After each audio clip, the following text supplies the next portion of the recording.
जिज्ञासा करते हैं, कबीर जी से पूछता है धर्मदास से, परमात्मा आपने यहाँ तो एक सिंपल सा शरीर आपका दिखा है, एक आम आदमी जैसा, और वहां आपके इसी शरीर की इतनी शोभा थी, यह शोभा यहाँ क्यों छुपा दी?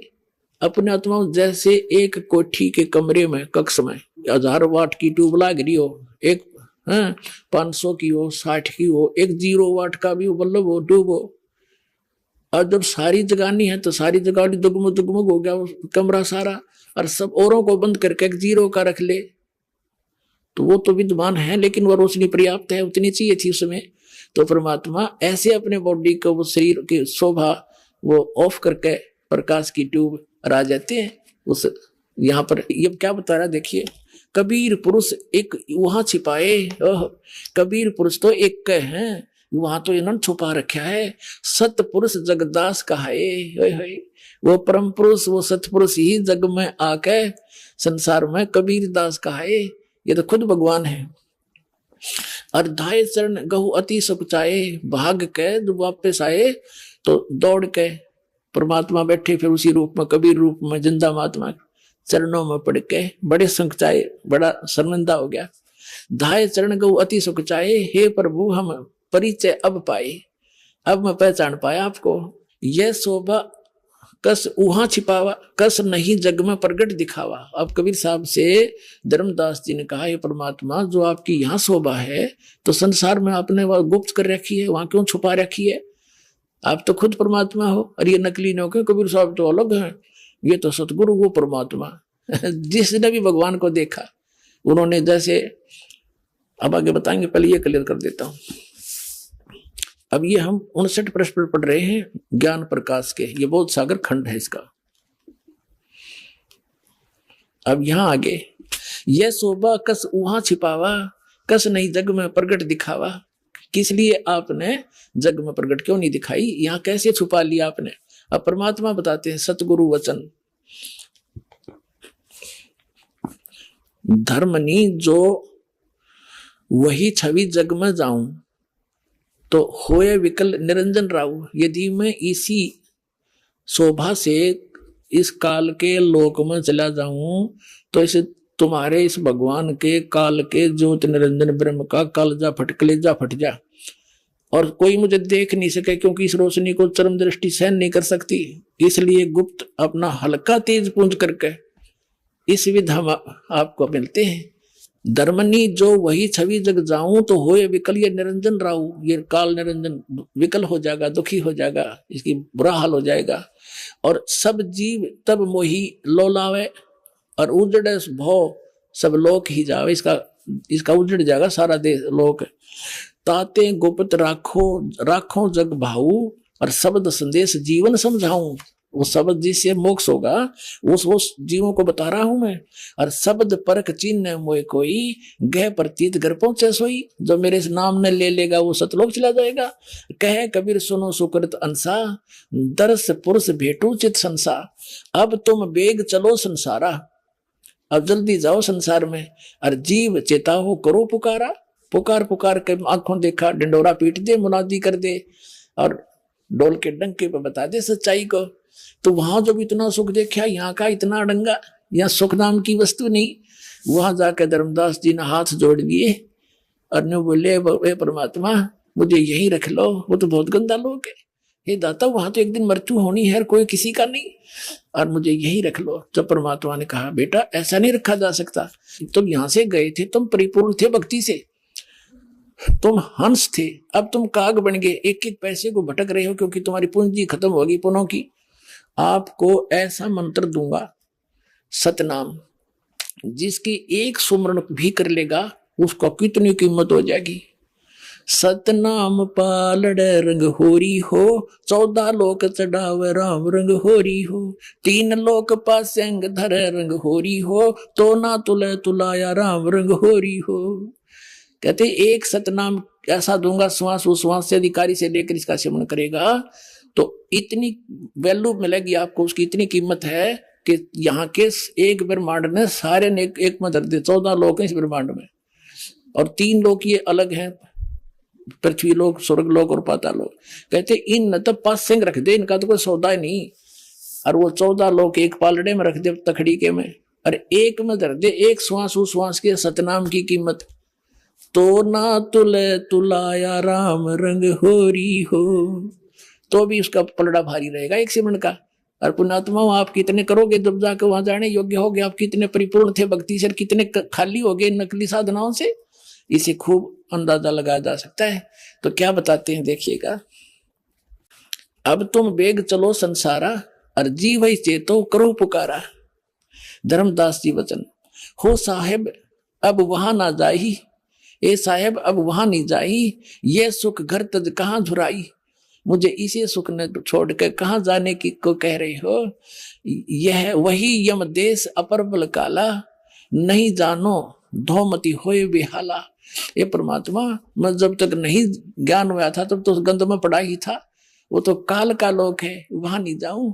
वहां एक शब्द है, मोहे राख लियो महाराज हमसे बिगड़ी है, मोहे राख लियो महाराज हमसे बिगड़ी है, बिगड़ी है महाराज हमसे, बिगड़ी है महाराज हमसे बिगड़ी है। वहां मत भेजो महाराज काल की नगरी है वो, मत भेजो महाराज काल की नगरी है।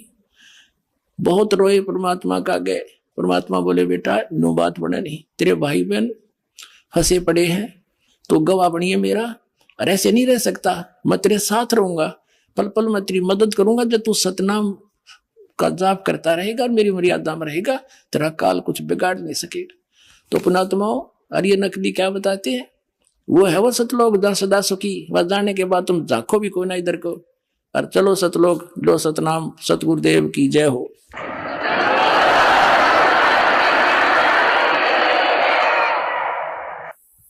पुण्यात्माओं, धन भाग है आपके, आपको इस समय में मानव शरीर प्राप्त है, नर या नारी का।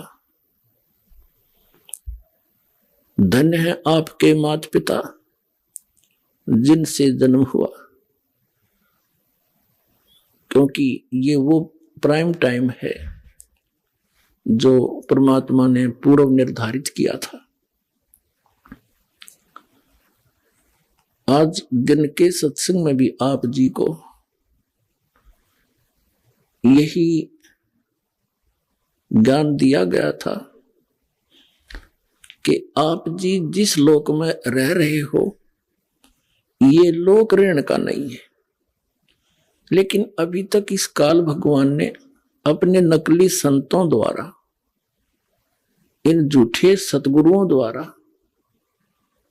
आप जी को भ्रमित करवा रखा था, और इनके द्वारा बताई गई जो भक्ति विधि साधना थी वो यूजलेस थी, शास्त्र विधि त्याग का मनमाना आचरण था, जिस कारण से हम इस काल के जाल को न तो समझ सके और न इससे निकल सके। अब इस काल के इस जाल का नाश करने के लिए, अज्ञान का नाश करने के लिए स्वयं परमात्मा सतलोक से चलकर आते हैं, क्योंकि हम उसके बच्चे हैं। उन्होंने हमें अपने वचन से उत्पन्न कर रखा है, हम उनका अंश हैं। अपने का दुख अपनों को ही होता है। ये लोक है, यहां पर किसी का हाथ कट गया, किसी को कैंसर है, कोई किसी का बेटा मर गया, किसी की बेटी मर गई, हाहाकार मची, कोई सुख का सांस नहीं ले रहा, सभी पीड़ित है, रंग से लेकर राजा तक, या कोई सुखी नहीं। लेकिन आप जी को बताया था कि ये औरों से थोड़ा सा हल्का दुख हो, हमने उसी को सुख मान रखा है। कबीर साहब कहते हैं झूठे सुख को सुख है, ये मान रहा मनमोद, ये सकल च बिना काल का, और कुछ मुख में कुछ गोद। इस काल भगवान के इस जाल को समझाने के लिए स्वयं परमेश्वर को आना पड़ता है, अन्यथा ये किसी भी जीव को रास्ता नहीं देता, सबको मिसगाइड कर देता है। जैसे बड़े बड़े महापुरुष जितने भी ये गुरु पद पर विराजमान पहले हुए हैं या जो वर्तमान में है, ये परमात्मा की बहुत प्यारी आत्मा है कबीर भगवान की। वैसे तो सारी उसकी प्यारी आत्मा है, लेकिन ये बहुत ज्यादा भक्ति युक्त थे। ये पूर्व जन्म के पुण्यकर्मी प्राणी थे और काल उन्हीं को सिलेक्ट करता है जिनके पास अच्छी मोटी गठड़ी ओदन की, उन्हीं को ठगता है, लूटता है, फिर इनको प्रभु बना देता है। ये फिर साहेब कहने से प्रसन्न होते हैं। जैसे जितने भी ये कबीर पंथ में संत हैं, महंत हैं, इनको साहेब कह दे तो ये फूल जा, और साहेब ना कहे तो ये मुंह से डाले। साहेब माने भगवान है, ये जीव भगवान बन बैठा। और एक मिनट में मृत्यु हो जा, फिर गधा बने अंडा, वो भगवान, वो साहब है। पीछा छुटवाना चाहिए था, वो बकवास घर कर गई अंदर। तो ये अच्छी आत्मा है, इनके पूर्व जन्म के संस्कार अच्छे हैं। ऐसी पुण्यात्माएं जो किसी भी अक्षेत्र में इनकी रुचि हो जाए, उसी में ये बहुत अग्रसर हो जाते हैं। यदि यही संत इस राजनीति के अंदर चले जाते तो वहां भी इनकी ये दशा होती, प्रधानमंत्री पता नहीं कितने कहां तक पहुंच जाते। और ये एक दूसरे काम लाग गए, जनता का, भक्तों का, मनुष्य का जीवन नाश करने का ठेका ले लिया इन्होंने।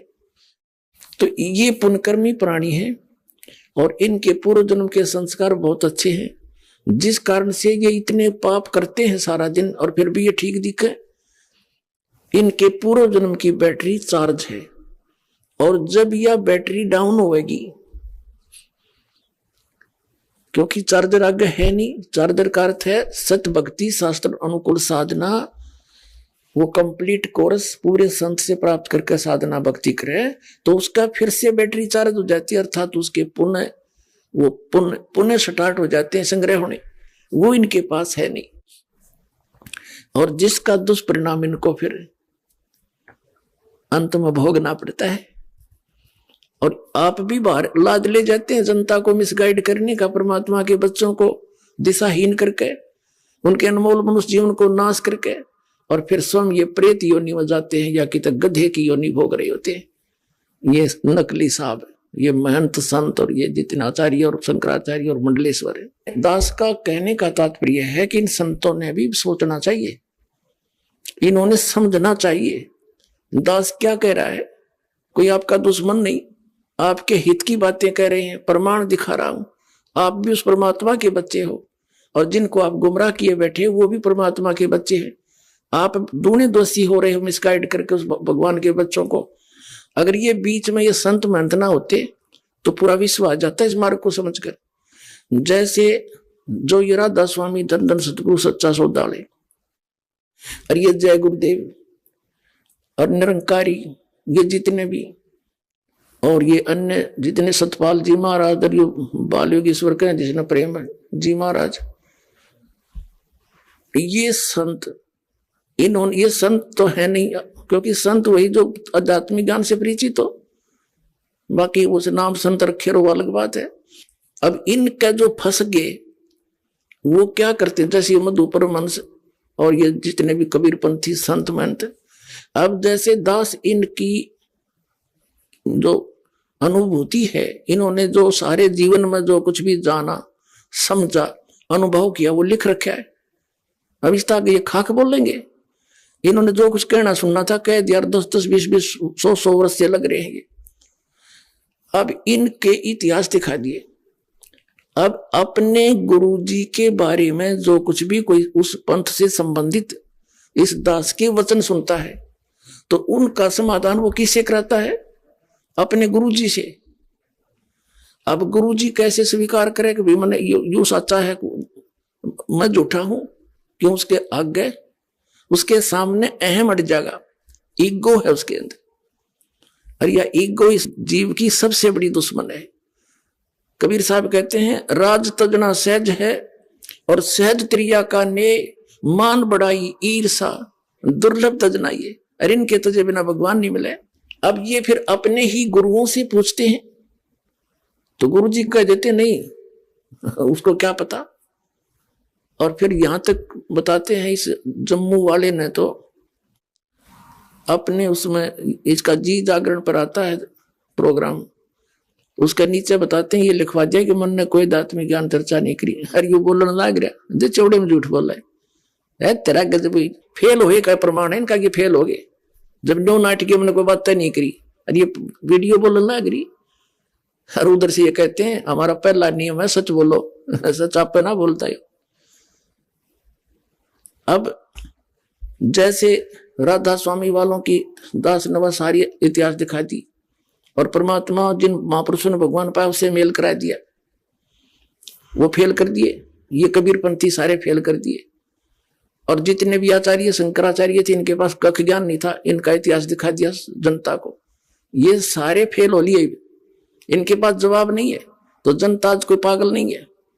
और ये जो नकली संत महंत कबीरपंथी या दूसरे हैं ये ना होते, जैसे जो श्रद्धालु इन संता के नहीं फंसे हैं और एक कॉमनली जैसे कोई मंदिर मस्जिद में जा रहे हैं, मंदिर में जाते हैं, आप पे पूजा करते हैं, व्रत करते हैं या सालासर वैष्णो देवी जाते हैं, उन्होंने जब ये ज्ञान देखा सुना और प्रमाण देखे पुराणों में तो तुरंत आगे वो फटाफट आने लगी हुई। तो बात सच्ची है, जिन पुराणों को हम रोज पढ़ते थे और जिनको सत्य मानते हैं उनमें क्या लिखा रही है, धर्मगुरु क्या बकवाद कर रहे हैं, इन्हें बैठा दिया हमारा।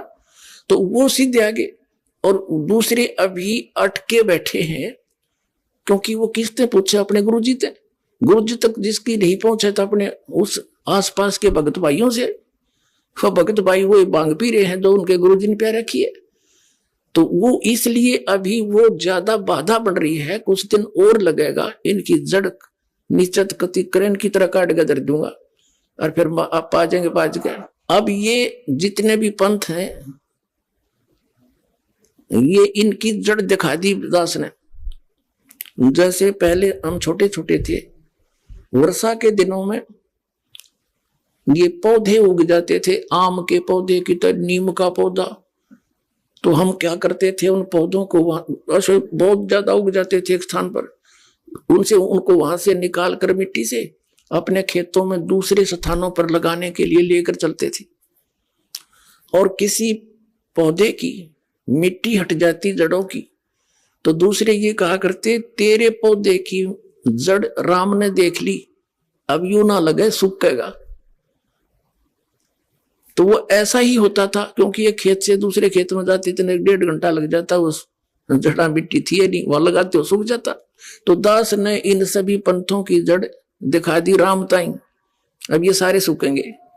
अब जैसे कोई बड़ा पेड़ होना है और वो टूट कर भी गिर जा जड़ समेत, तो महीना 20 दिन तो उसमें फिर भी हरे पत्ते रह जाया करें, वो दिया कंडे में, तो ये सारे से कर दिए, थोड़े दिन में सारे सूख जाएंगे और भगतात्मा जान जाएंगे। खकता इनके पास, इतना अनमोल जीवन नाश कर दिया, 3-3, 4-4 पीढ़ी डबो दी इन राधा स्वामी वालों ने, इन कबीर पंथियों ने। तो पुण्यात्माओं, सत्संग किसे कहते हैं? सत्संग वो है जिसमें केवल सत्य बताई जा, झूठ का समावेश ना हो। इनके पास सारी झूठ सत्य नाम की चीज नहीं, इनके पास कोई भी, तो वो सत्संग नहीं है। अब सत्संग का अर्थ है परमात्मा की महिमा, परमात्मा की गुण बताई जा कि परमात्मा कैसा है, कौन है, कहां रहता है और परमात्मा की हम खोज कर क्यों रहे हैं, उससे हमें लाभ क्या होगा,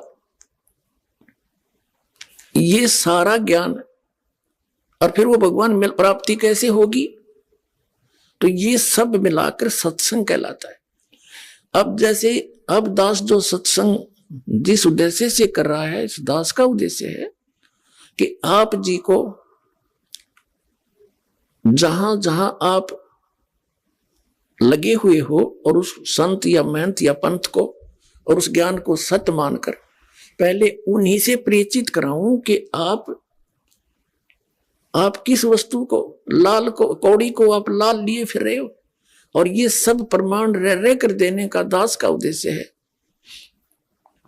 कि आपको इतना ट्रेंड कर दूं कि आप स्वयं परख लो और नकलियों ने छोड़ दो। जैसे एक समय एक नगर में 2 बनिए रहते थे, 2 वैसे तो उनमें से छोटे भाई की मृत्यु होगी, 2 भाई थे और छोटे भाई के 2 लड़के थे। जब उसका सारा क्रियाक्रम हो लिया, उस दिन के बाद उनकी बच्चों की मां ने कहा कि बेटा अब तुम बालक हो, एक 16 वर्ष का, एक 18 वर्ष का, तुम बिजनेस नहीं कर सकते, आप अपने ताऊ जी के साथ, हमारे यहाँ भाषा में अपने पिताजी के बड़े भाई को ताऊ जी बोलते हैं बच्चे, तो अपने ताऊ जी के साथ बिजनेस में पार्टनरशिप कर लो।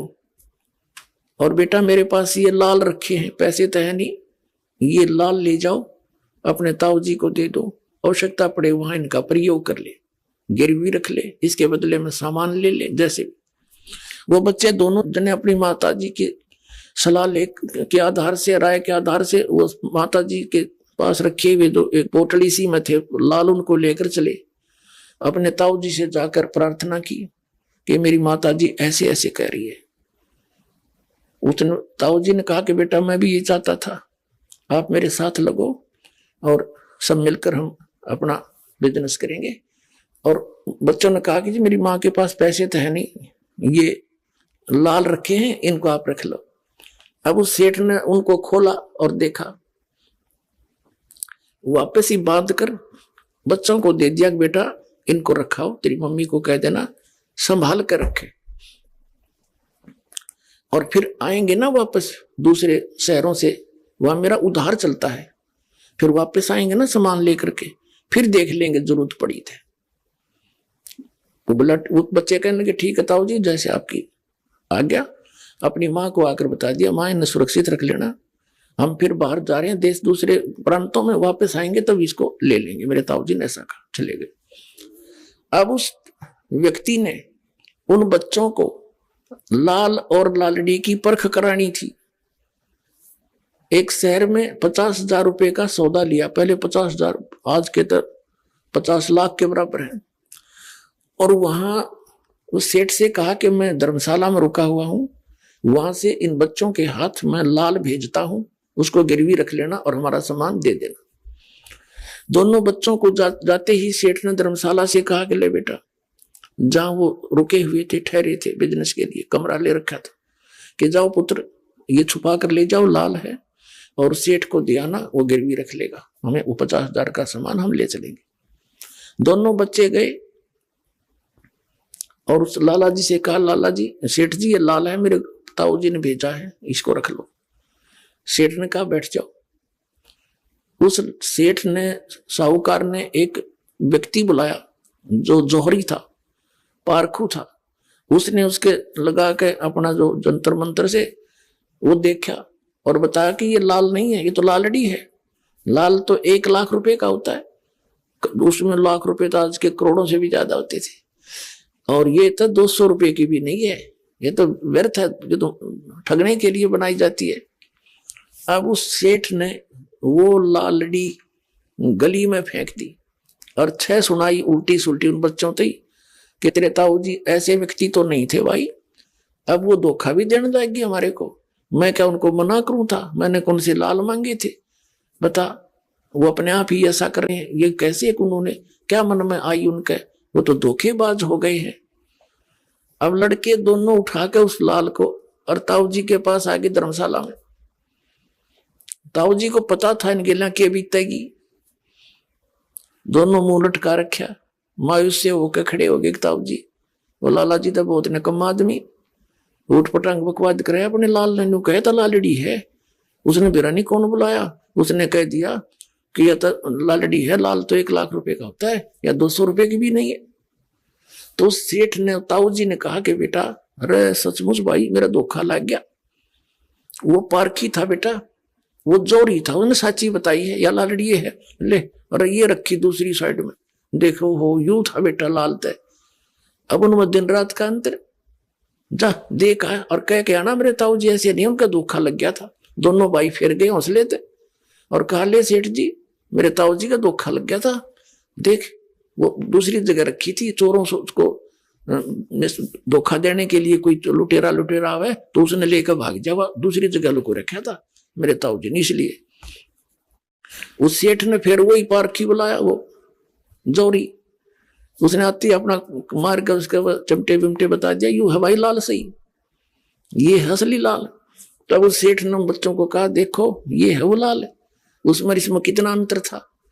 अब उन बच्चों का इस झटके थे इतनी गजब की परख होगी लाल और लालड़ी की।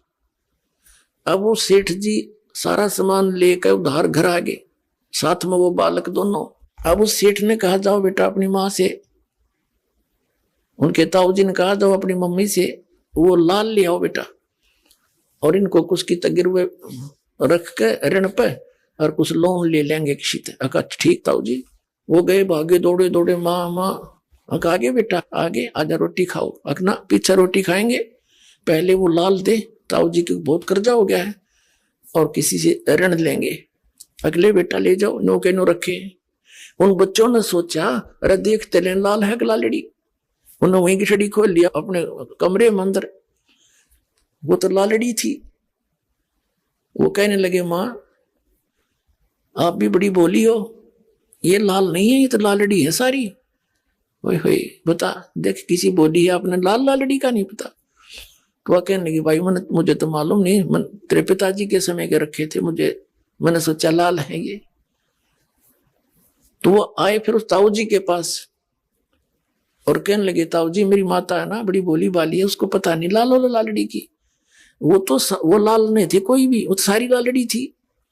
तब उस सेठ ने कहा बेटा जी ये जब तुम मेरे पास लेकर आए थे ना ये उस दिन भी लालड़ी थी, यदि मैं कह देता ना ये लालड़ी है, तेरी मान्यो कब हो कि मेरे सिर पर धनी नहीं रहा, बड़का न बकावे है, हमारे लल्ला ने भी लालड़ी बतावे है। आज बेटा तुम्हें इस योग्य कर दिया, तुम नाप पर फेंक दिए ठाक है, तो तुनात्मा दास आपको वो पारखी बनाना चाहता है। इन नकलियों ने सब न छोड़ के लाल ग्रहण कर ले, आके अपना कल्याण कराओ, धनी हो भक्ति का, आपका मोक्ष आपके परिवार का मोक्ष होगा। और एक बार ये सभी ये जितने भी नकली पंथ हैं खत्म तो होंगे, क्योंकि परमात्मा का वचन है कबीर साहब का। जब ये सभी पंथ ये होंगे, अभी घना टाइम ना लग गया इसमें, आते इतना इंटेलिजेंट मानव है, इंटरनेट तक बना लिए, सैटेलाइट ला बैठे, जो बिना करण का काम था उसमें लाग गए, परमाणु बना लिए और ऊपर अंडे ग्रह पर धक्के खाते। बताओ खाकी खो क्या के है बता, ये अपना जो पीछा छुटाना है या भक्ति करके चलेंगे सतलोक में, ये बनावांगे असली, ये विज्ञान है जो तत्व ज्ञान, इसको समझेंगे, इस तरफ सब डाइवर्ट होंगे एकदम। अब जिस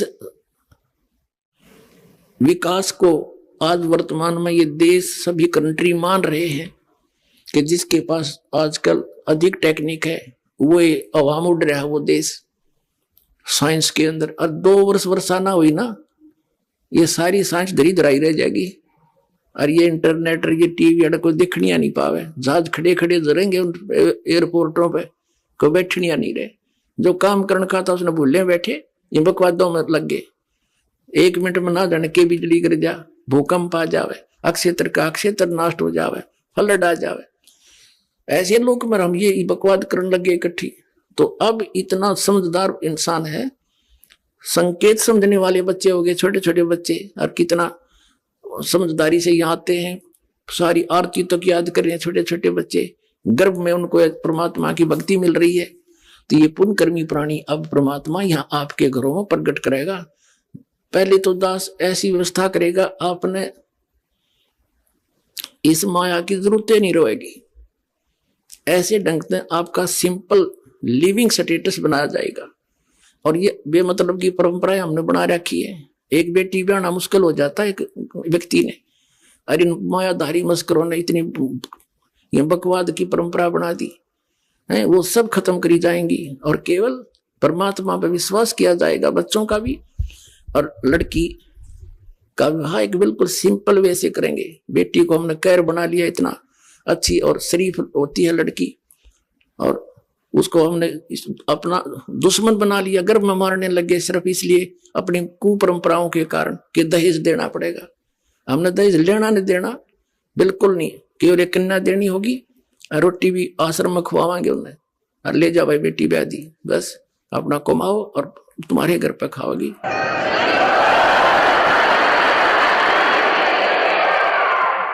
तो तो 90% हमारे सिर का वजन हट जाएगा जब हम इन बकवादियां न छोड़ देंगे, जिसके लिए हम दिन रात नहीं पढ़ते, वो पूरी होती नहीं, कर्म नरे बिगड़ जा।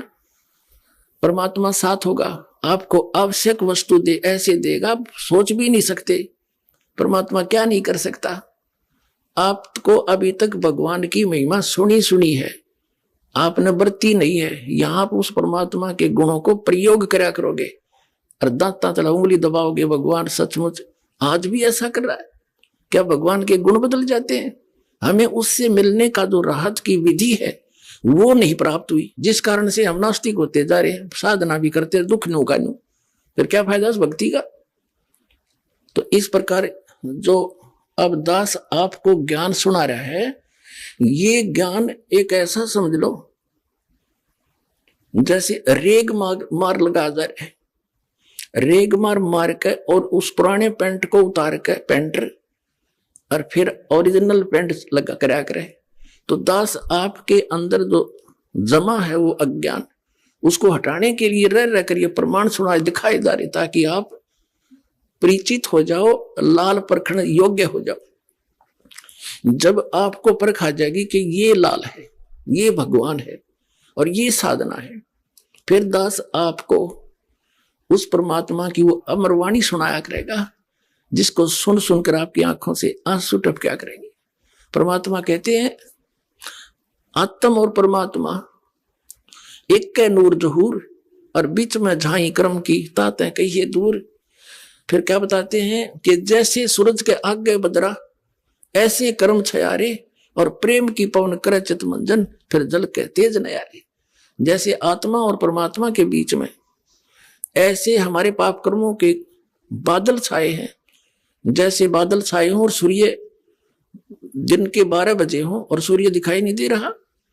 कहते हैं फिर हवा चलती है तेज, बादलों को फेंक देती है इधर उधर, और फिर सूर्य साफ दिखाई देता है। तो यहां बताते हैं कि जैसे सूरज के आगे बदरा, ऐसे कर्म छयारे, और प्रेम की पवन फिर करे चित मंजन, जल के तेज नयारे। फिर दिखा भगवान न्यू का न्यू। हमारी अंतःकरण में मलिनता घनी आ गई पाप कर्मों की, और ये मंत्र आपको ज्ञान दिया जाएगा, सत भक्ति दिखाई जाएगी, सुनाई जाएगी। तो फिर आपकी आत्मा रोया करेगी इन परमात्मा के वचनों को सुन सुन के, क्योंकि आत्मा भटक रही है उसके लिए, और वो भटक रहा हमारे लिए। कबीर साहब कहते हैं मैं रोवा तू सृष्टि को, और सृष्टि रोवे मोहे। गरीबदास इस योग को कहे, कबीर इस योग को समझ नहीं सकता कोई। हम तो उस भगवान को ढूंढ रहे हैं, हमें सुख हो, हमारे घर में बचाव हो, बाल बच्चों का बचाव हो, और हमें आवश्यक वस्तुएं उपलब्ध हो जिनकी हमें रिक्वायरमेंट है, और मोक्ष हो। फिर हम जाते हैं इधर उधर भटक रहे हैं। तो जिनके पास कख नहीं वहां हम सेट होकर बैठ गए, और दास इतने दिन तक शोर मचा रहा है, तुम गलत जा रहे हो, तुम्हारा जीवन नाश हो रहा है, मुझे नो कहो तो निंदा करता है। तुमने निंदा की परिभाषा का ना पता, फिर जब यह निंदा है सच्ची कहने की, तो यह निंदा तो दास पर छूट है कोई नहीं, पर यह निंदा नहीं है, एक महापरोपकार है। ये मैं कैसे चुप रह सकता हूं, मुझे पता लग गया तुम्हारा जीवन नाश हो रहा है, मनुष्य जीवन को बालकों का खेल है मिलना। अब क्या बताते हैं परमात्मा, जैसे आज दिन के सत्संग में आपको बताया था कि काल ने कहा था कि चौथे युग में जीव आप कितने ले जाना, कल युग में 3 युगों में जीव थोड़े ले जाना। तब धर्मदास जी से बात हुई थी। धर्मदास जी ने कहा था भगवान मेरे तो काल का दूध पैदा हो गया, नारायण दास ये आपने क्लियर कर दिया, तो मेरा तो काल का वंश चल पड़ा। हे परमात्मा अब मैं तो मर गया, कति कलेजा पकड़ के बैठ जाता, क्यों वैश था, नरमात्मा का था, अब क्या होगा मेरा। तो भगवान ने कहा था कबीर जी ने, चिंता ना करे, तेरा 42 पीढ़ी तक वंश चलेगा। ने बोला जी इस काल का वंश चलेगा, ये तो ना चल रहा था, अच्छा भगवान ने इस नारायण दास का तो ना चले तो अच्छा, बताइए तो काल का दूत है ये। तो परमात्मा ने कहा ये नहीं, तेरे को एक और अच्छी आत्मा में अपने कोटे तो दूंगा। अब 86 साल की उम्र लिख रखी है उनके इतिहास में। चूड़ामणि जी का जन्म हुआ, धर्मदास जी की 86 वर्ष की उम्र हो रही थी। ये देखिएगा एक पुस्तक है आशीर्वाद शताब्दी ग्रंथ, ये देखो सतनाम कितना बुढ़ा लिख रखा है, कितने अच्छे ढंग से, कख नहीं पता है सतनाम का, ये दामा खेड़ा वालों का है। ये देखिए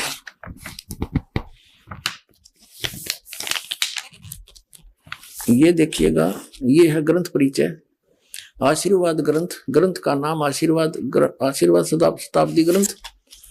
संरक्षक पंत श्री हजूर प्रकाश मुनि नाम साहिब, जो वर्तमान में आचार्य कबीर पंथ दामाखेड़ा, जिला रायपुर, छत्तीसगढ़। प्रकाशक हैं श्री सतगुरु कबीर धर्मदास साहेब वंशावली, प्रतिनिधि सभा, कबीर धर्मनगर, दामाखेड़ा, रायपुर, छत्तीसगढ़। सौजन्य से अपने गुरुदेव पूजनीय महंत श्री पुरुषोत्तम दास जी साहिब, दादा श्री किशन लाल जी, दादी श्रीमती रूपा देवी, आदि आदि। अच्छा, फिर है लेखक, लेख किसका है? पंत श्री गिरद मुनि नाम साहिब, डॉक्टर पार्शनाथ श्री महेंद्र सिंह वर्मा। प्रवचन है पंत श्री प्रकाश मुनि साहिब। ये सारा कुछ इनका लिख रखा है।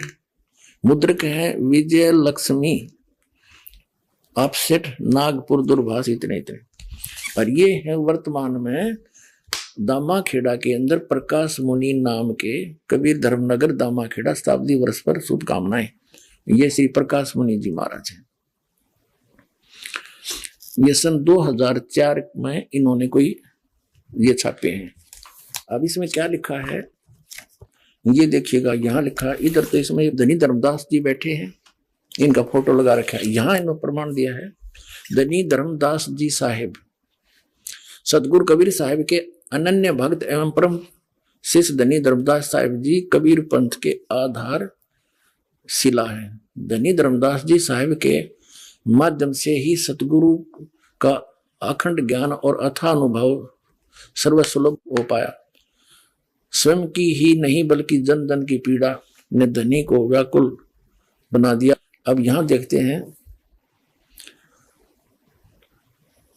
यह है कसौधन वैश्य कुल में पैदा हुए धनी धर्मदास जी साहिब का जन्म बांधवगढ़ विक्रमी संवत 1452 की कार्तिक पूर्णिमा के दिन गुरुवार को हुआ था। संवत 1452 यानी 1395 में उनका जन्म बताया, सन 1395 गुरुवार को हुआ था। आपके बचपन का नाम जुड़ावन प्रसाद। आपका विवाह संवत 1480 में पत्थरटा ग्राम की जादोमती देवी की सुयोग्य कन्या सुलक्षणा देवी अर्थात पंथ की माता आमीन से हुआ और आपके एक पुत्र व एक पुत्री भी हुए। अपार संपत्ति होते हुए भी आप निर्भिमानी थे। संवत 1518 में व्यापार व तीर्थ आंटन के दौरान मथुरा में सतगुरु से प्रथम भेंट ने आपको एहसास दिलाया कि आपके पास सब कुछ होते हुए भी आप नाम धन से खाली है। विक्रमी संवत 1520 में काशी में हुई दूसरी मुलाकात ने आपको सदा के लिए सतगुरु के अनुगामी बना दिया। यह बताते हैं, इसी वर्ष आप सतगुरु को काशी से बांधवगढ़ लाए, आरती कर दीक्षा पाए 1520 में, विक्रमी संवत 1520 में, और सर्वभावेन समर्पित हो गए। सतगुरु कबीर साहिब ने आपको आत्मसात किया और सतनाम धन के साथ अटल 42 वंश का आशीर्वाद दिया। इसके फलस्वरूप विक्रमी संवत 1538 में आपके घर द्वितीय पुत्र के रूप में चूड़ामणि नाम साहिब का प्राकट्य हुआ और 1540 में सतगुरु ने एकोत्री चौका का विधान रचा और आपको पंथ का आदेश दिया। सतगुरु के हर आदेश का पालन करते हुए आप विक्रमी संवत 1568 के फागुन के मास में जगन्नाथपुरी में सतगुरु के हाथों का परवाना ग्रहण करके लोक को गमन किया। अब कहने का भाव यह है, इनका जन्म हुआ संवत विक्रमी संवत 1452 में और दूसरा पुत्र 1538 में हुआ। 1538 48 वर्ष तो वो ले लो उधर से पहले वाले, और 38 ये जोड़ दो, 48 और 38 86 वर्ष हो गए। 86 वर्ष की उम्र हो गई थी जब धर्मदास जी की उस समय परमात्मा ने कहा कि तू चिंता ना करे, मैंने तेरे को 42 पीढ़ी दे दी, तेरा वंश रहेगा, वंश 42 रहे, तेरा अंश रे। अब धर्मदास जी कहने लगे, भगवान यू तो काल का दूत नारायण दास, और 86 साल की उम्र मेरी, अब परमात्मा क्या होगा कि तेरे एक संतान होगी मेरे आशीर्वाद। अब या उसका गला उतरे नहीं, 86 साल की उम्र होगी, अरे अब संतान होगी, ना भी नहीं करे और यश भी नहीं करे। परमात्मा अंतर्यामी थे कि यह पेट इसका विश्वास दृढ़ नहीं हुआ और वृद्ध गणा हो रहा, कहते मृत्यु को प्राप्त हो जाए, इसका इतना अटड़े कौन हो रहा है। तो परमेश्वर कबीर जी ने ऐसे आशीर्वाद किया। ऐसे सतलोक से एक बालक आया, उसके आंगन में लेट गया, हाथ पैर मारे, नवजात शिशु। अग देख धर्मदास, 10वें महीने तेरी पत्नी के गर्भ से इस ये बालक जन्म होगा, तेरा जच्चा चाहे ना जच्चो। ने बोला जी जच गीत है। जब इसी लीला देखी और फिर वो लड़का वापस, बच्चा वापस कर दिया, आत्मा गई। 10वें महीने आमिनी के पेट गर्भ से चूड़ामणि जी का जो है जन्म हुआ, उसको मुक्तामणि नाम साहिब भी कहने लगे। तो कबीर परमात्मा ने धर्मदास जी से कहा था कि भाई ये पहला मंत्र देना सिर्फ 5 नाम का, ये और मंत्र भी डिस्क्लोज ना करना, सतनाम ये 2 अक्षर का और सार शब्द। धर्मदास मेरी लाख दुहाई, ये सार शब्द कहीं बाहर ना जाए। सार शब्द ये बाहर जो पढ़ी या बिजली पीडी हंस नहीं तरही। अब धर्मदास तो पक्के थे, जो कह दिया सतगुरु ने फाइनल है। फिर परमात्मा कबीर जी ने उनके पुत्र चूड़ामणि से, जब वो छोटी उम्र के थे, तो उस समय उनसे कहा कि उनको आदेश दिया कि ले बेटा ये 5 नाम जाप करना और आगे अपने उत्तराधिकारी को भी देना और उसी को यही आदेश देना, ये नाम जाप करता रहे। ठीक है। फिर कबीर परमात्मा ने कहा धर्मदास जब तेरी 6ठी पीढ़ी आओगी ना, तब ये 5 नाम भी समाप्त हो जाएंगे, काल वहां झपट्टा देगा और मेरा वचन ना खाली जाई, ये मैं सच्ची कह रहा हूं। तो धर्मदास चिंतित हो गया कि हे परमात्मा फिर ये मेरे बालक कैसे पार होंगे, वंश तो आपने दे दिए तक 42 पीढ़ी, तो ये बच्चे पार कैसे होंगे दाता। तो परमात्मा वो बहुत चिंतित हो गया। तो परमेश्वर ने कहा कि इस काल ने कहा था मैं 12 पंथ चलाऊंगा नकली, कबीर पंथ के, कबीर जी के नाम थे। उन 12 पंथों में से जो 12वां पंथ चलेगा गरीबदास का होगा। उस गरीबदास वाला पंथ जब चल चुका होगा, उस गरीबदास वाले पंथ से यानी गरीबदास जी से मेरी महिमा की वाणी पुनः प्रकट होगी और उसमें गरीबदास वाले पंथ में आगे चल के मैं ही आऊंगा। जब 5500 वर्ष बीत जाएंगे नस्कल युग ने, उस समय आप देखना और सब पंथों को खत्म करूंगा, सच्चा ज्ञान बताऊंगा और सभी पंथों को खत्म करके एक पंथ चलाऊंगा, तो सारा विश्व नाम लेगा, सारे पार करूंगा उस समय के, तो तेरे वंश भी हो जाए बेटा, पार क्यों चिंता करता है। तब धर्मदास का दिल डटा। मैं बोला भगवान आज तो ऐसे नेक आदमी हैं और अभी ना मान रहे आपकी बात ने, आप तो कह रहे हो क्या कि तो घोर कलयुग आएगा, तब कैसी बात बनेगी।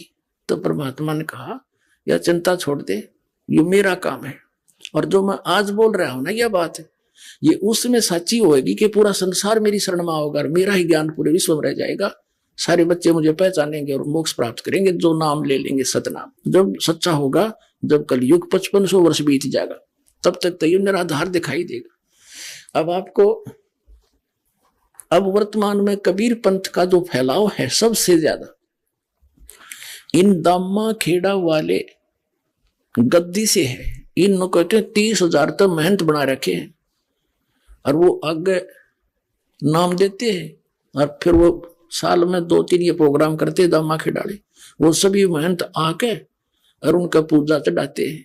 इन तो रजवाड़े बना रखे हैं, जैसे एक सेंटर का राजा होता था, आगे छोटे छोटे राजा छोड़ दिए होते थे और वो फिर सारे उसको टैक्स दिया करते थे।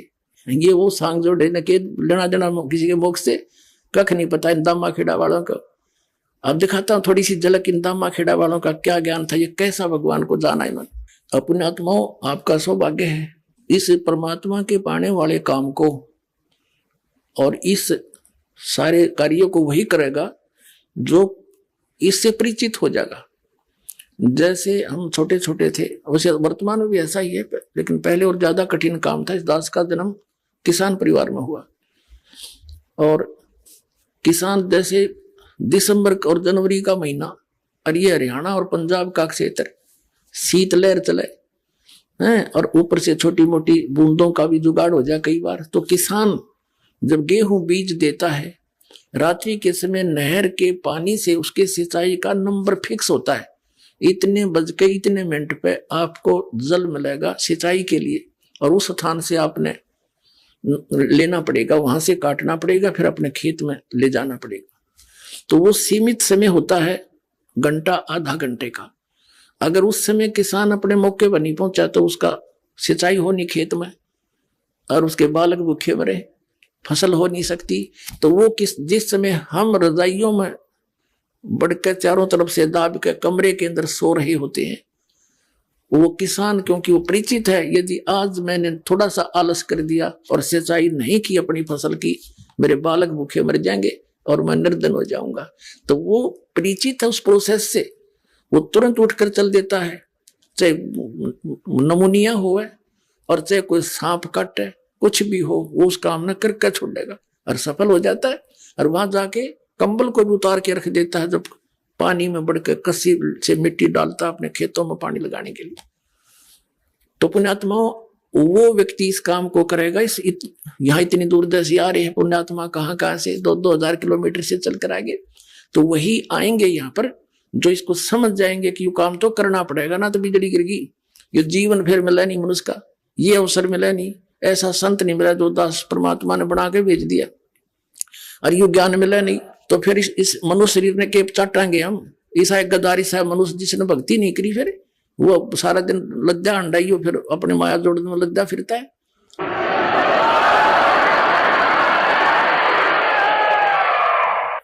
तो इस ज्ञान से जो ऐसे परिचित होगा, वो आओगा सिर धड़की बाजी लाके, और वो सफल होगा। अब ये कितना बढ़िया मौसम, ना घनी सर्दी ना गर्मी, और इसका थोड़ा सा लाभ उठाएंगे। अब हम आपको घंटा आध घंटा फालतू अधिक समय ज्ञान देंगे, ये बार समय मिलता है। सोचा था संग जन्म हो गए, कुत्ते बन के गली में सोवांगे, कोई ना सोने दे, आता जाता मारे लठ ट्या ट्या करते भागते हंडाएंगे। तो इस घड़ी इस ऐश्वर्य ने छोड़ के अब हमने थोड़ी मेहनत करनी पड़ेगी, और घनी भी नहीं, क्योंकि ज्ञान समझ में आया फिर तो भक्ति तो बहुत आसान है। चलते फिरते बस में कहीं पर भी मालिक का नाम जाप करना है, नाम से मोक्ष होगा। कोई बात अठयोग करना है नहीं, इसमें अठयोग तो बकवादी लोग करते और कराते हैं, किसी संत ने नहीं किया। परमात्मा कपड़ा बुनते थे, भक्ति करके भी दिखाते थे कि ये है मार्ग भगवान के पाने का। तो अब आपको थोड़ी सी झलक दिखाते हैं, जो ये दामा खेड़ा वालों ने कितना संसार डबो रखा है, और ये दावा करते हैं कि जो धर्मदास की गद्दी पे हम, और कबीर साहब ने कहा था इससे जो नाम लेगा वो पार होंगे। नहीं, कबीर साहब जी ने ये कहा था कि छठी पीढ़ी में ये 5 नाम भी समाप्त हो जाएंगे। ये और ही एक शब्द सा सेलेक्ट कर लिया इन्होंने कबीर सागर से, अजर नाम, अमर नाम, पाताले सब सिंधु नाम, यही हंस का काम, पहुंच ले हंसा उड़ जाई। ये मंत्र है कोई? ये तो एक आरती सी है। अब वो 2 अक्षर का नाम है। पहले तो ये दिखाते हैं आपको, ये दामा खेड़ा वालों के विषय में जो परमात्मा ने कहा है, ये है कबीर सागर। और यहां आपको दिखाते हैं कबीर सागर संपूर्ण 11 भाग, खेमरा श्री कृष्णदास प्रकाशन बंबई से। ये प्रथम खंड कबीरपंथी भारतपति स्वामी युगलानंद विहारी द्वारा परिष्कृत मुद्रक के प्रकाशक है खेमरा श्री कृष्णदास, अध्यक्ष श्री वेंकटेश्वर प्रेस, खेमरा श्री कृष्णदास मार्ग मुंबई से। ये इधर इनका ये सारा कुछ यहाँ लिखा हुआ है। इसमें अनुराग सागर नामक एक अध्याय है, अनुराग सागर, और इसके पृष्ठ नंबर 138 पे भविष्य कथन अलग व्यवहार है। जस कुछ आगे हुए भाई, सो चरित्र तो है कहूं बुझाई। कबीर साहब कह रहे हैं धर्मदास जी को कि जब लो तुम रहो तन्माही, तो लो काल प्रगटे नहीं। जब तक तू रहेगा ना इसमें, तो तब तक तो काल तेरे पंथ में कोई झटका नहीं दे पाओगा। देखिए, और गहो किनार ध्यान बकलाए, जब तन तजो काल तब आए। छेकई तोर वंश को आई, और काल धोख सो वंश रिझाई। फिर तेरे काल यु काल आओगा, तेरे वंश को छेकेगा, उसमें छेद कर देगा, और उस धोखे में तेरे वंश गणेरा जी रहेंगे, तेरे वंश वाले। आगे देखो, वंश तुम्हारा अनुभव कथ रखही, नाद पुत्र की निंदा भखही, सोई पीढ़ी है हंस कड़ियारा, ताको हुए बहुत अंकारा। जो तेरी पीढ़ी के होंगे उनमें अभिमान गणा हो जाएगा। कड़ियारा, स्वार्थ आए चिन्ह न पावे, अनंत जीवन के भटकावे। और जीवों को भटकाओगे अपने स्वार्थ के कारण, सच्चाई को नहीं ग्रहण करेंगे। ताते तो हे कहूं समझाई, अपने वंश देव चिताई, नाद पुत्र जो प्रगट हुई, ताको मिले प्रेम से सोई, कमाल पुत्र जो मृतक जिवाया, ताकि घट में दूध समाया। अब कबीर साहब ने बताया है कि जैसे मैंने एक कमाल नाम के लड़के को जीवित किया था और वो एंडी पा गया, फिर बाद में अपने आप ला गया नारा सांग जोड़ के, तो इसी तरह तेरे वंश वाले भी अभिमानी हो जाएंगे। एक तो नाद का पुत्र होता है वचन का, एक बिंद का होता है। बिंद वाले तो ये हैं जो धर्मदास जी के वंश से चूड़ामणि, चूड़ामणि के फिर आगे बच्चे, उसके बच्चे, ये तो है बिंद दाले महंत परंपरा। एक वचन वाले, वचन के बच्चे वो होते हैं जो गुरु से उपदेश ले लेते हैं, जो वचन के होते हैं, कहते हैं उन तब बात पड़ेगी मेरी। ये तेरे गद्दी वाला अंत हमेशा बैठा बैठा मेरे पंथ का। ये देखिएगा, अब ये 139 पृष्ठ पर देख रहे हैं हम कि पिता जान तीन अंग ही ना, और तब हम थाप तो ही कह दीना, फिर ताते धर्म मानो सिखाई, नाम थाप सौंपो भाई, नाद पुत्र के सौंपो सोई, पंथ उजागर जासो होई। नाद पुत्र, एक तो नाद का पुत्र होता है वचन का, एक बिंद का होता है। बिंद का वो होता है जो माता पिता से वंशज होते हैं उनके बच्चे, और एक नाद कहो चाहे वचन कहो, नाद का होता है वचन से। जैसे आप जी हमारे बच्चे और बच्ची हो गए, बेटा बेटी, हम इस दास के वचन के बच्चे हो और शरीर के बच्चे अलग हैं। तो इसी प्रकार धर्मदास जी के जो बिंद के हैं वो तो है ये महंतर दामा खिड़ा वाले, और वचन के हैं उनसे हटकर जैसे दास वचन का उनका पुत्र है, क्योंकि गरीबदास जी कबीर साहब का वचन का पुत्र था। फिर उनसे ही आगे चलते हुए हमारा जन्म हुआ, उसी पंथ में जन्म हुआ, माँ से जन्म अलग से हुआ, तो वो है नाद के। और यहाँ कबीर साहब कहते हैं इन बिंद वाला ने तो बैठाया बैठाया सदा, ये नाद वालों से मेरा पंथ उजागर हुआ। ये देखिएगा अनुराग सागर 139 पृष्ठ पर हम पढ़ रहे हैं कबीर सागर का। ताते धर्मनी मानो सिखाई, नाम थाप सौंपो भाई, ये नाम है नापनी, नाद पुत्र के सौंपो सोई, पंथ उजागरता से हुई। और वंश कर है अहंकार बहुता, तेरे वंश वाले तो बहुत अहंकार करेंगे। हम हैं धर्मदास कुलपुता, हम तो धर्मदास के कुलपुत्र हैं। और जहां हंगता हम नाही, जहां विमान है वह मैं नहीं, और धर्म नहीं देखो परख मन माही। जहां हंगता काल स्वरूपा, जहां विमान है वह काल है, नहीं पावे सतलोक अनूपा। धर्मदास तौतर है वंशा, यही बात को मेटो संसा। नाम भक्ति जो दृढ़ कर धर ही, सुनो धर्मनी वो कैसे नीतर ही। रहनी रहे तो सब उभारू, और वचन गह तो तेरे 42 तारू। और वचन गह सो वंश हमारा, बिना वचन नहीं उतर पा रहा। चाहे तेरा बेटा हो, चाहे तेरे वंश के हो, जिन्होंने हमारे सतनाम का को नहीं ग्रहण किया वो पार नहीं हो सकते। आगे देखना, यहाँ क्या बताया है अनुराग सागर की 140 पृष्ठ पर, कहते हैं नाद बिंद जो पंथ चलावे, चूड़ामणि हंसन मुक्तावे। फिर क्या बताया, धर्मदास तो वंश अज्ञाना, तेरा वंश अज्ञानी है, होगा चिन्ह नहीं वो अनसईदाना। जस कुछ आगे हुए है भाई, सो चरित्र में कहूं बुझाई। कहते छठी पीढ़ी बिंद तू होई, तेरे बिंद का, तेरे शरीर का जो तेरी पीढ़ी का जो छठी पीढ़ी आओगी, तो भूले वंश बिंदु तो सोई। और टकसारी से ले है पाना, टकसारी को ले है पाना, अस तो बिंद होए अज्ञाना। अस तेरे बिंद के, तेरे ये परंपरा वाले ऐसे अज्ञानी हो जाएंगे, वो छठी पीढ़ी में ये बात बिगड़ेगी। चाल हमारा बस तुम झाड़े, टकसारी के मत सब मांडे। ये क्या बताया है कि छठी पीढ़ी में, छठी पीढ़ी बिंद तू होई, तेरा बिंद जो होगा, भूले वंश और बिंदु तो सोई। टकसारी को ले है पाना, अस्तो बिंद होया ज्ञाना, वो टकसारी वाला नाम ले लेगा और ये असली नाम छोड़ देगा। अपने आत्माओं, धर्मदास जी इस बात से चिंतित हो गया, क्या तो बात बिगड़ेगी। और दिखाता हूं आपको, छठी पीढ़ी में क्या हुआ कि ये 5 नाम जो दास आपको देता है, 7 मंत्र वर्तमान में परमात्मा का आदेश है, कंप्लीट कोर्स देना है। प्रथम और लास्ट का नाम नहीं था उस समय, केवल बीच के नाम थे। और ये नाम है न, इन कमलों से आगे हमने निकलने के और यहाँ की सुख सुविधा प्राप्त होने की। तो ये इसलिए दिए थे कि इस पिछली पीढ़ी तक ये मनुष्य जन्म प्राप्त करते आ जाएंगे इस प्रथम मंत्र तक, और फिर इन सबको पार कर दूंगा।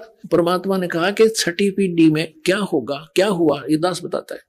छठी पीढ़ी का जो इनका महंत था, उसको अन्य व्यक्तियों ने, क्योंकि लोग कुछ समझदार से हो गए, पंथ का कुछ विकास घना हो गया इनके का, आम आदमी कहने लगा तुम बातें करते हो सतलोक और सचखंड और सतपुरुष की, हर नाम देते हो इन देवताओं के 5, तो फिर ये क्या थोड़ा पंथ हुआ। तो टकसारी कोई पंथ जो नकली पंथ था, कबीर पंथ, उसके कारण वो भ्रमित हो गया। छठी पीढ़ी वाला महंत, उसने वो मंत्र त्याग दिए। सचमुच ये तो ऐसा ही है, उसकी अपनी अल्प बुद्धि ने सोचा, और वो हे कबीर सागर से ले लिया उसने, अमर नाम अजर नाम पाताल सब सिंधु नाम, यही हंस का काम। और पूरे इस कबीर पंथ में इस दामा खेड़ा से संबंधित ये नाम देते हैं, एक पूरी आरती सी सुनाते हैं। ये खाक नाम है, ये तो उस नाम की महिमा है। उस जो नाम आपको दिया जाएगा वो अजर है, वो अमर है, और उससे ही आपका मोक्ष होगा। एक पुस्तक है इनकी जो दामा खेड़ा के द्वारा प्रकाशित है, उसका नाम है सुमरण शरण गह 42 वंश, लेखक महंत श्री हरि सिंह राठौर, पृष्ठ 52 पर लिखा है, देखिएगा। उस पुस्तक की फोटोकॉपी हमने लगा रखी है, प्रमाण है पुस्तक सुमरण शरण गह 42 वंश, लेखक महंत श्री हरि सिंह राठौर, पृष्ठ 52 की ये फोटोकॉपी है। ये आप पहले लिख रहे हैं दामा खिडाले इस सारी वाणी को, और देखिए वाणी, सुन धर्मनी जो वंश नसाई, जिनकी कथा कहूं समझाई, ये 93 नंबर तो 2 है। काल चपेटा देवे आई, मम सिर नहीं दोष कुछ बाई, ये 94 नंबर साखी है। और शपथ यानी 7वां और 11वां और 13 यानी 13वां अंसा, शपथ एकादश 13 अंसा और 17 ये 4 वंशा। इनको काल छलेगा भाई, मिथ्या वचन ना हमरा जाई, कबीर साहब कह रहे। जब जब वंश हानि हो जाई, शाखा वंश करे गुरुआई, 10,000 शाखा हुई, पुरुष अंश वो ही कहलाई। वंश भेद यही है सारा, मूड जीव पावा नहीं पारा, और भटकत फिरे हैं दौरा ही दौरा, वर्ष 42 गए के ही ठोरा। अब सब अपनी बुद्धि के भाई, और अंश वंश सब तेरे जावन साई। इन्हें आप पे लिख रखा है, अपनी एक पुस्तक बना रखी है इन्होंने जो दामा खेड़ा से मिलती है, उसके इस पृष्ठ पे ऐसा लिखा है। अच्छा, आगे फिर क्या बताया है ना, एक पुस्तक है, पुस्तक धनी धर्मदास जीवन दर्शन, देखिए इस पुस्तक की फोटोकॉपी है ये। 14वीं महंत गद्दी का परिचय, पुस्तक धनी धर्मदास जीवन दर्शन एवं वंश परिचय, पृष्ठ 49 पर लिखा है कि 13वें महंत दया नाम के बाद कबीर पंथ में उथल पुथल मची, काल का चक्कर चलने लगा।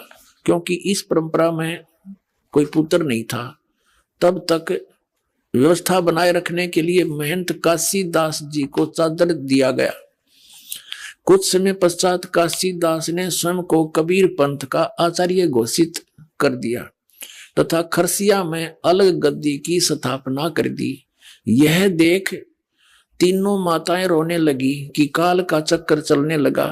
बाद में कबीर पंथ के हित में 2.5 वर्ष के बालक चतुर्बुद्ध साहिब को बड़ी माता साहिब ने गद्दी सौंप दी, जो गर्दमनी नाम साहिब के नाम से प्रसिद्ध हुए। अब सुन लेना, इनके सारे इतिहास दिखा दूंगा आपके सामने के सांग था। अब क्या हुआ, 13वीं पीढ़ी जब आ गई, इनका कोई बालक नहीं था, तो फिर क्या हुआ, एक काशीदास नाम के महंत को, भगत को चादर दे दी, तू इस दामा खेड़ा की बद्दी ने संभाल ले। उनके फिर बाद में हो गया एक बालक। जब वो लड़का 2.5 साल का हो गया और काशीदास ने पता लग गया तेरी गद्दी खिसकेगी, ये बालक हो गया 10 वर्ष के बाद इसने बैठा देंगे 10-15 साल में, वो वहां से आप भाग गया और उसने खरसिया नामक शहर में जाकर अपने आप को आचार्य घोषित कर दिया कबीर पंथ का कि मैं उस गद्दी ने यहां ठाला। उधर से उन्होंने क्या सोचा, 2.5 साल के बालक को और गद्दी पे बैठा दिया, माता ने बेटा बैठा दिया मेहनत गद्दी पे और वो बन गया संत। उनका कक्का मेरा नहीं, इन्हों बैठा रखा है। और वो कौन बना, वो गर्द मुनि नाम साहेब, जो श्री प्रकाश मुनि साहेब के जो वर्तमान में गद्दी पे बैठा दामाखेड़ा, उसका पूज्य पिताजी। अब उधर खरसिया का थोड़ा इतिहास उड़ा दो। खरसिया से एक उदित नाम साहेब का एक संत ने आकर के काशी के अंदर लहर तारा तालाब जहां परमात्मा प्रकट हुए थे वहां आकर अपना न्यारा चिमटा गाड़ दिया, वहां डेरा बना दिया। उस उदित नाम साहिब वाली गद्दी पर वर्तमान में एक अर्ध नाम साहिब, पहले विजय शास्त्री नाम था उसका, अब वो अर्ध नाम साहिब वहां गद्दी पर बैठा दिया। सर उन का पता नहीं, उनसे प्रश्न करा किसी ने कि सृष्टि रचना सुनाइयो, ने बोले परमात्मा के आदेश से काल ने 3 लोग रच दिए भैया सृष्टि रचना। थारा गजब भैया, या तो ऐसी सृष्टि रचना है जैसे एक लड़का इंटरव्यू देने गया था, इंटरव्यू लेने वाले ने कहा, पूछा भाई महाभारत याद है तेरे? कहा जी उंगलियां पे याद है मेरे। तो 500 पांडवों के नाम बता। उसने बताया जी एक सी भीम है, एक सी ओदा वड्डा विरा, एक होर सी, एक उस तो छोटा सी, एक दा नाम में भूल गया। वो बता दिए, वो सुना दी उसने 500 पांडवों के नाम। तो इन ऐसी सृष्टि रचना सुना रखी है। और ये सदगुरु को, कबीर साहब को सदगुरु मानते हैं, परमात्मा को निराकार कहते हैं। ये बैठा रखा है इन्होंने। कबीर साहब को तो एक सदगुरु मानते हैं, सिर्फ एक संत, और वहां जाकर लीन हो जाते हैं उसमें, जैसे परमात्मा समुद्र में बूंद मिल जाती है। अब गर्द मुनि नाम साहिब के थोड़े से वचन दिखा दूं आपने, आपका विश्वास हो जाएगा सचमुच इन सब ने बैठा रखा है। ये देखिएगा, एक ये पुस्तक है सदगुरु कबीर की जीवन धारा,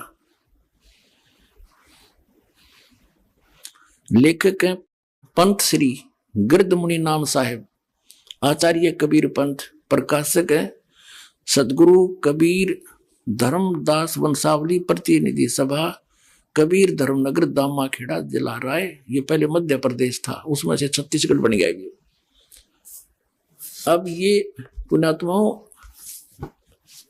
ये 13वीं गद्दी में उथल पुथल होगी, ये आप पहले करें धर्मदास व जीवन दर्शन पुस्तक में, और उसमें सुमरण गह शरण 42 वंश के में कि परमात्मा की वाणी है कबीर साहब की कि 7वां 11वां और 13वां इनको काल ठगेगा।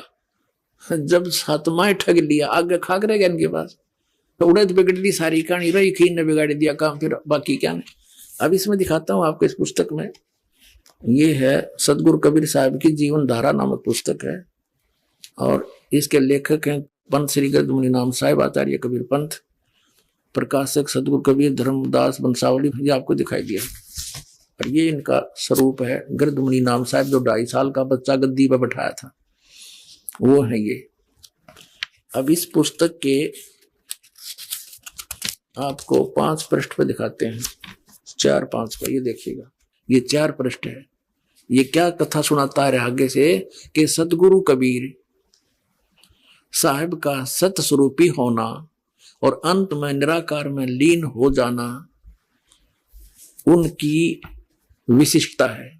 वे वहीं से आते हैं जहां परम शांति है, आनंद है और अनंत प्रकाश है। हो गया इनका भी अंत।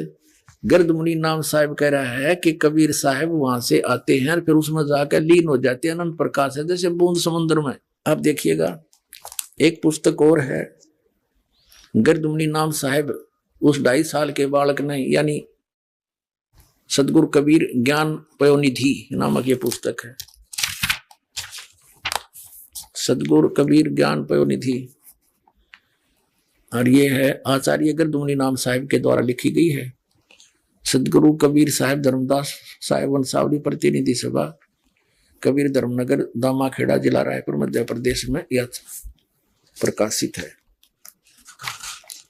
और इसके मुद्रक कौन है? गीता प्रिंटिंग प्रेस, सती बाजार, रायपुर, मध्य प्रदेश से। अब इसके आपको दिखाते हैं झलक इनके ज्ञान की है। ये 34 पृष्ठ है और यहां देखिएगा 35 पृष्ठ पे, ये 35 पृष्ठ है। सतगुरु कबीर साहिब का सतपुरुष, यानी कौन था उसका सतगुरु कबीर साहिब का सतपुरुष, ये क्या बताना चाहते हैं? यहां इन्होंने क्या किया है कि अध्यात्म विद्या ब्रह्म को विद्या है, ब्रह्म की विद्या है, ये गृद्धमुनि नाम साहिब कह रहे हैं। और यह ब्रह्म समस्त पिंड और ब्रह्मांड में समभाव में अनुस्यूत है, यानी फैला है। यही ब्रह्म चराचर का मूल तत्व है। समस्त भारतीय मनीषियों ने इस गुण में जगत पर विचार करके यह निष्कर्ष निकाला है कि इसमें दो अत्यंत स्पष्ट तत्व हैं। पहला जगत का मूल तत्व जो सत्य शाश्वत सदा एक रस चेतन और इंद्रिया अतीत है। दूसरा जगत का बाह्य स्वरूप जो असत्य परिवर्तनशील। ये 36 पृष्ठ पे नासवान जड़ और इंद्रियों के विषय हैं। इस मूल तत्व को भारतीय दर्शन में ब्रह्म के नाम से घोषित किया गया और इसी परम तत्व को सतगुरु कबीर साहिब ने सतपुरुष के नाम से संबोधित किया है।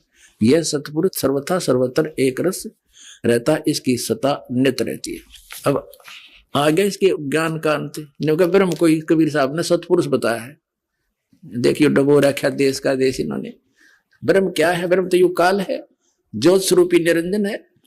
और सतपुरुष परम अक्षर ब्रह्म है, जो गीता जी में भी कहा है। गीता ज्ञानदाता ब्रह्म खुद कह रहा है कि अर्जुन तू सर्वभाव से उस परमेश्वर की शरण में जा, उसकी कृपा से तू परम शांति को और सनातन परम धाम को प्राप्त होगा। और ये नो कहे कबीर साहब तब उसमें जाकर लीन हो जाते हैं फिर उस चेतन प्रकाश में। और फिर कबीर साहब ने ब्रह्म को ही सतपुरुष बताया है। ये इनके गृद्धमुनि नाम साहिब, यानी वर्तमान में जो बैठे हैं प्रकाश मुनि नाम साहिब, उनके गुरुजी हैं और उसके पिताजी हैं। उनके वर्तमान वाले ये पिताजी जिनका यू ज्ञान है तो बेटे का क्या ज्ञान होगा? वही ज्ञान जो का तो इसका है। इसके सत्संग सुने, उसके प्रवचन पर रखे उसने, नौका ने वही एज इट इज उसने सारा वर्णन कर रखा है। तो बट्ठा बैठा दिया ना पूरे मानव समाज का। अब इसी पुस्तक के सदगुरु कबीर ज्ञान पयोनिधि के 185 पृष्ठ पर दिखाते हैं आपको इनकी अकल। ये 184 है, पुस्तक वही है। और यहां देखिएगा, यहां पर ये है सदगुरु कबीर साहिब का व्यक्तित्व। किसे थे वह, कौन थे? सत्य तो यह है कि सतगुरु शासन व्यक्ति प्रधान ही नहीं है, वह तो विचार प्रधान है। पार्थिव कलेवर धारण के निर्मित से सदगुरु कबीर साहिब एक मानव मात्र हैं, किंतु सत्य स्वरूपी होने के नाते वे केवल विश्व अनुभूति स्वरूप ही है। यही उनके जीवन का लोकोत्तर स्वरूप है। कबीर साहब एक मानव मात्र हैं, ठीक है। अपने आत्मा आपके समक्ष हो गया कि इन दामा खेड़ा वालों का के ज्ञान है। इनके जो वर्तमान में महंत है, उसके पूज्य गुरुदेव और पूज्य पिताजी, ये क्या बताते हैं? ब्रह्म को सतपुरुष बताते हैं। कबीर साहब ने ये बताया। कबीर साहब उस परमात्मा में जाकर लीन हो जाते हैं। और परमात्मा कैसे है? धर्मदास जी ने सतलोक देखा, वापस आकर बताया कि वो परमात्मा मनुष्य दृश्य है, जो काशी में स्वयं आए हुए थे। कबीर नाम थे, दुल्हा नाम से खुद सतपुरुष है। आपके रूबरू इस कबीर सागर में सुबह किया था। तो पुण्यात्माओं, इन्होंने